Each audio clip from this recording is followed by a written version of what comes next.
rare and red. Hashem commanded Moshe and Aaron, Zos Chukas Torah. This is the law of the Torah. If a Jew touches a dead body, he is tame, impure. The way to become pure involves a red cow, a cow that never did any work, called a para aduma. Elazar, the son of Aharon, shall prepare this cow. The para aduma was extremely rare and very valuable, worth plenty of money. It had to be completely red. Well, almost. One non-red hair was allowed, but not two. The para aduma was so unusual that from the time of Moshe through the end of the second Beis Hamikdash, only 9 of them were ever used to purify. The 10th para aduma will be prepared by none other than Mashiach himself. May he come speedily in our days. Amen.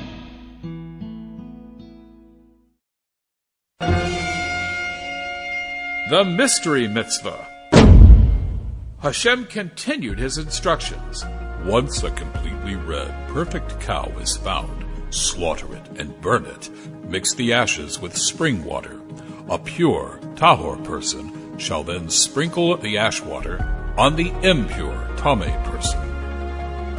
What happened next may come to you as a huge surprise. The person who was tameh became tahor.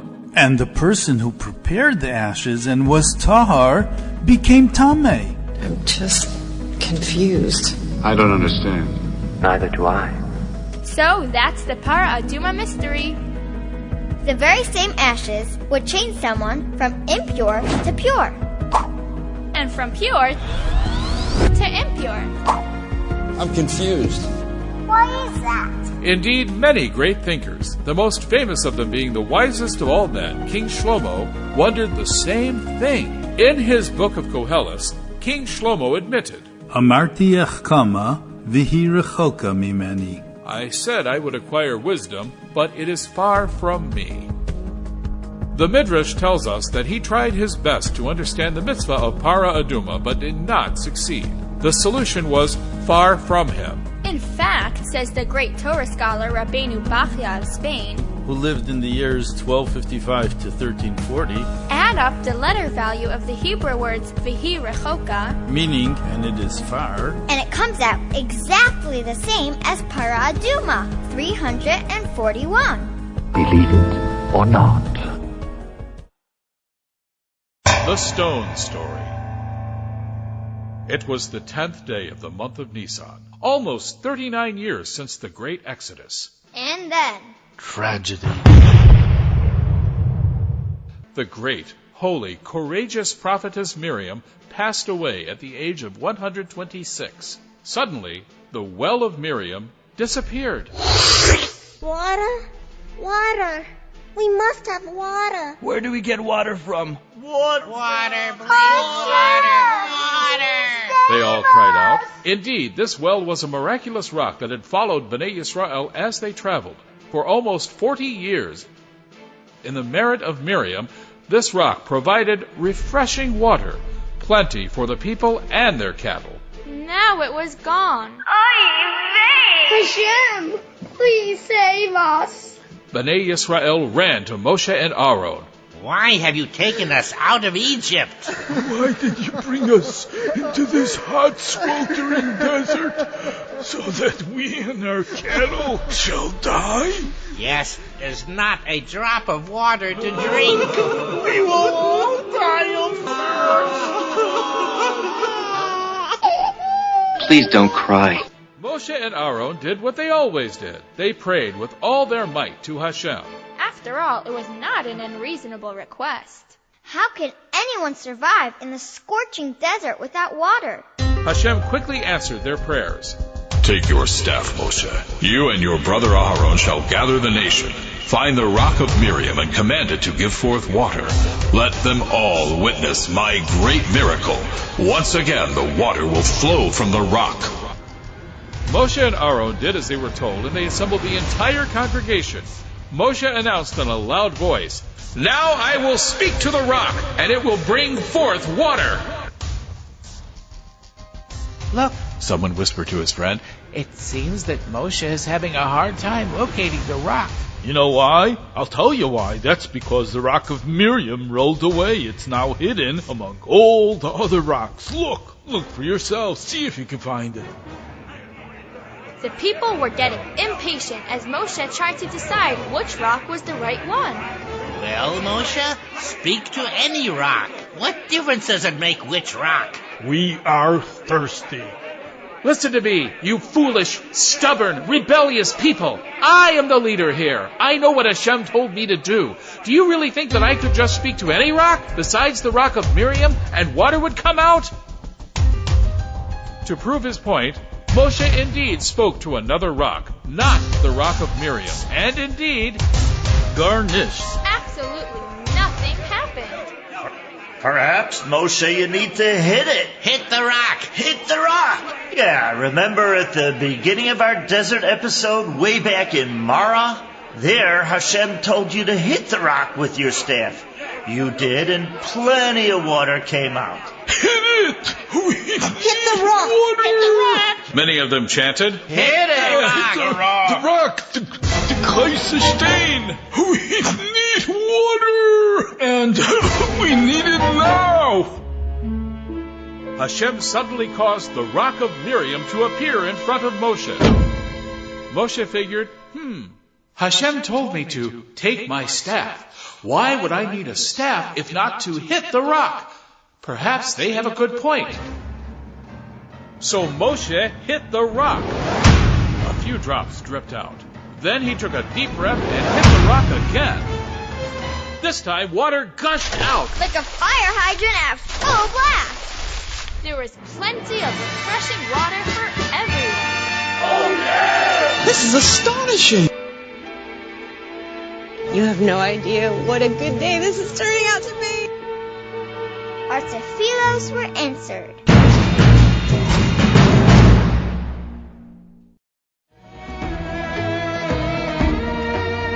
Disappointment.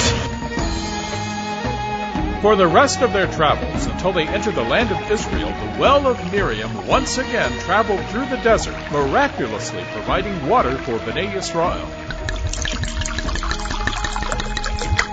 It seemed like a happy ending to the story. But Hashem was disappointed with Moshe. Hashem said to him, You had a chance to make a Kiddush Hashem, to sanctify my name, but you didn't. Moshe's heart dropped as Hashem continued. Why did you not speak to the rock as I commanded you? If you only would have spoken, I would have led you to the proper rock, and Bnei Israel would have learned a valuable lesson. If an object like a rock that has no brain follows Hashem's commandment, certainly human beings must obey my will, the will of Hashem. Since you did not have enough faith in me to sanctify me in the eyes of Bnei Israel, neither you, Moshe, nor your brother Aaron shall lead Bnei Israel into Eretz Israel. No! What are we going to do now? Oy vey! Moshe heard, he understood, but, as we shall see in the upcoming Parshios, Moshe never gave up pleading and begging Hashem to allow him to enter the Holy Land. The Torah calls this place Mei Mariva, The waters of quarreling. Why have you taken us out of Egypt? Why did you bring us into this hot, Where do we get water sweltering from? desert? Water, please, water. So that we and our cattle shall die? It's in the stars, a Shazak flashback. Now for something completely different, and you'll soon find out why. We're going to rewind way back to Shazak Parsha in the beginning of the book of Shemos. Hold tight. One night, Paro's stargazers looked up at the constellations. Tell me, what do you see? Asked Paro. Bad news, Your Majesty. We have seen in the stars that a boy was born today, who will grow up to lead our slaves to freedom. A boy, you say? Yes, a boy. Is he a Jew?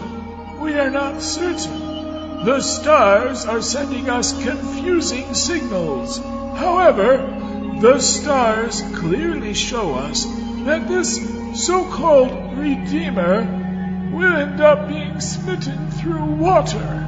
Smitten through water. Thought Paro. This time, we'll take matters in our own hands. Royal officers, I order you to drown all babies, whether Jewish or Egyptian. Throw them all into the water of the great Nile.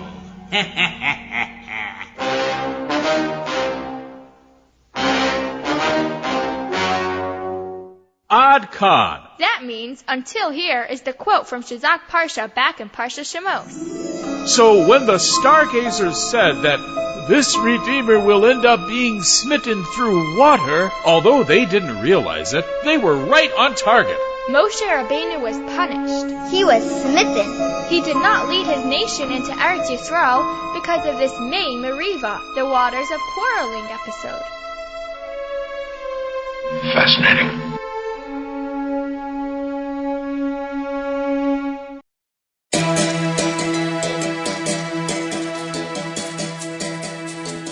Snakes! Aaron's passing was devastating, and once again the complaints started up as they ran to Moshe. Moshe! Hashem! Why did you take us into the desert? We should have stayed in Egypt! At least in Egypt we had real food to eat. This month is so boring. Boring! Yeah, this one is so boring. And the water? Okay, we have plenty of it from the well of Miriam, but any second it could just stop giving water. This could be dangerous. Yeah, like it did before when Miriam died. Poof! In a moment it dried up. Let's get inside. Hashem's anger kindled as he told Moshe of the upcoming snake punishment. Let the snake, who was punished for its evil talk in the Garden of Eden, come and punish those who speak evil against me.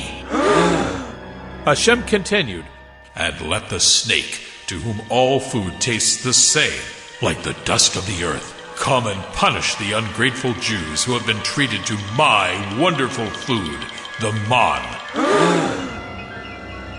Indeed, the amazing man was the exact opposite of the food of the snake. It tasted like anything a person wished. Hashem commanded, Short and not sweet.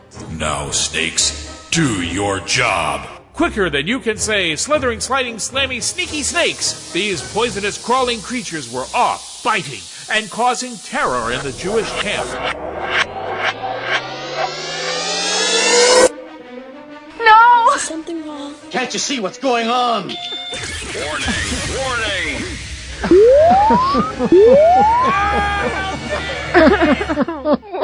The people ran to Moshe. What do we do now? Oh, we have sinned, for we have spoken against Hashem and against you.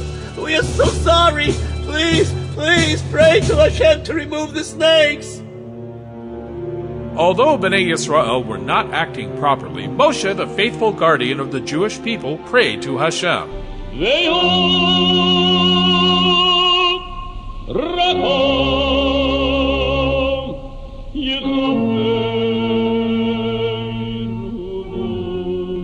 The clock was ticking. Sorry, no clocks in those days. Scratch that. Time was passing while the snakes were biting. Ouch! That hurts! What do we do now? And there was no time to waste. I tell you, gentlemen, we have a problem on our hands. Should I be worried? Indeed, Hashem's reply came faster than you can say, Stop the slithering, sliding, slimy, sneaky snakes. Stop the slithering, sliding, slimy, sneaky snakes. Stop the slithering, sliding, slimy, sneaky snakes. Make an image of a snake and put it high up on a pole. Hashem instructed Moshe. Whoever was bitten shall look up at the snake, so he shall live. Moshe hemmed to himself. An image of a snake? What should I make it from? I have a good idea. Let's see. A snake is nachash, and copper is nechoshes. Two Hebrew words that sound alike. I'll make the nachash from nechoshes. As fast as he could, Moshe created a copper snake. He ran and put it at the top of a pole for all to see. It worked! When someone gazed at the copper snake, he was healed. But can a copper snake heal a person? Of course not. It was Hashem who healed them. Baruch Hashem! Thank you so much, Hashem! They brought about this healing by looking upward, with their thoughts and their hearts directed toward Hashem.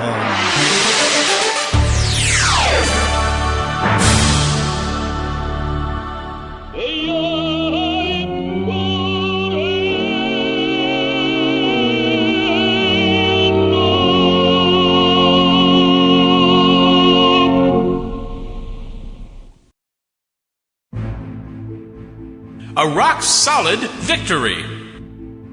Bnei Yisrael headed north toward a place called Bashan and were met by a frightening giant named Og, king of Bashan. Oh no! He came with an entire army ready to fight and demolish Bnei Yisrael. Hashem said to Moshe, Fear not, for I am with you. I will deliver Og, his people, and his land into your hands. Suddenly, Og picked up an enormous rock. More like a small mountain, and lifted it high up in the air. He was about to drop the rock on top of the entire Jewish people.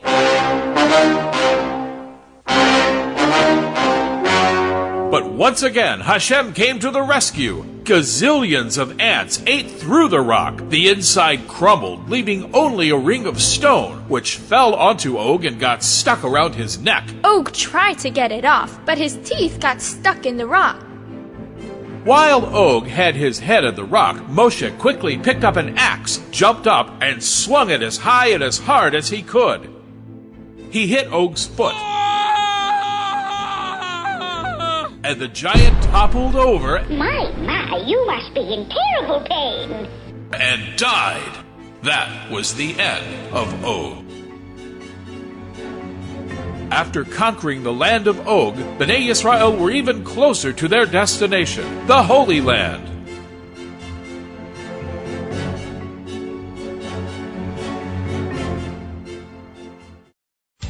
Next week, Bnei Yisrael come up against the nation of Moab. There, a wicked man is hired to curse the Jews and ends up blessing them instead. And what does a talking donkey have to do with all this? Find out all about it in next week's Parsha, Parshat Balak. Tune in next week for another exciting episode of Shazak Parsha. I'm so excited!